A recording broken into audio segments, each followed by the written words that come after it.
Funding secured, no details yet. How much of a problem is that? Well, I think it's a serious problem because this would be the largest going private transaction in the history of the world. He needs to demonstrate that at the time he tweeted, he had a legally enforceable commitment to fund $420 a share or 70 some odd billion dollars. And if he cannot show that he had that money at the time, he would have a serious problem. And as we used to say in Brooklyn, he would be in deep yogurt. Yeah, I get all that. And to be fair, I've had people say to me, even in the face of all of that, and talking to some investors, yeah, but there's no way the SEC is going to prosecute this guy. How would you respond to that?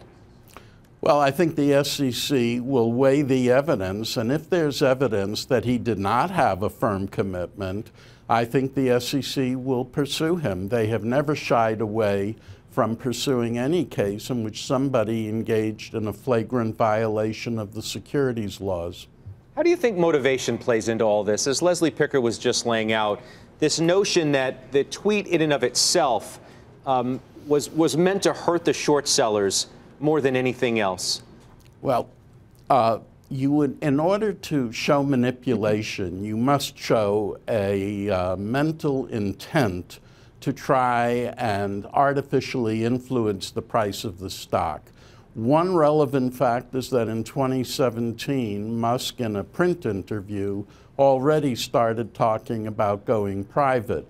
So there would have to be some evidence that indicated that his clear intent here was to influence the price.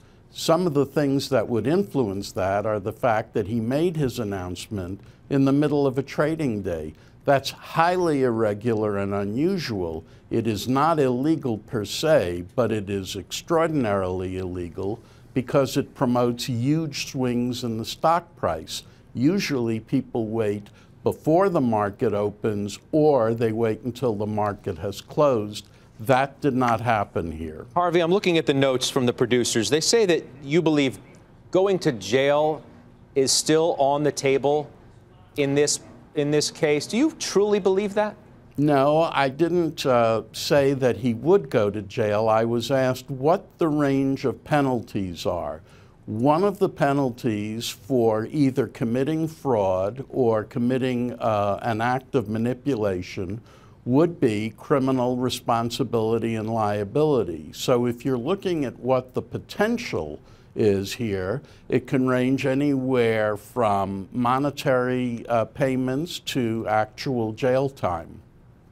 Harvey, it's Tim Seymour. Thanks for joining us. What about the board? What's your assessment of either, how much they've followed the appropriate protocol? Is there any connection to yogurt for these folks? Bottom line is, it seems like they're scrambling to actually get in the right side of this trade. Well, I think they may, in fact, be in some yogurt themselves. How deep it is remains to be seen. Part of the problem here is that going private transactions create a conflict between the management that wants to take the company private and the shareholders who are public investors.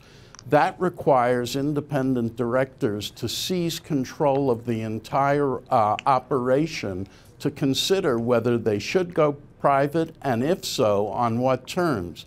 Here you have the CEO doing everything, and the company was quite silent while these tweets came out.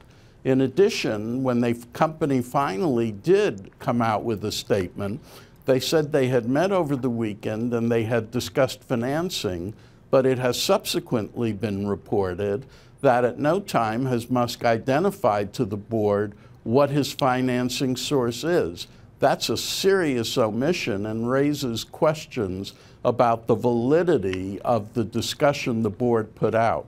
Harvey, I have a feeling we'll be speaking about this in the near future. Thanks so much for joining us tonight. My pleasure. Harvey, Pitt, Caloremba Partners, of course, former chair of the SEC. What do you do with the stock in the meantime? Well, I'll tell you what. Go ahead, David. I think it's a no touch. I mean, you can't touch the story right now, in my opinion. I think the board could react and throw him out, essentially. I think that there was commentary, actually hit the tape, Tesla making a comment about the fact that they're going to go after a wide swath of investors to secure funding. I mean, I thought they already had funding secured. To me, there's too many missing links here. I don't think it's a story you can touch. Carter's talking double tops, by the way. Look at that chart. I mean, it looks like 380 is an area where this stock wants to fail yet again. But again, I think the news is going to get worse for better.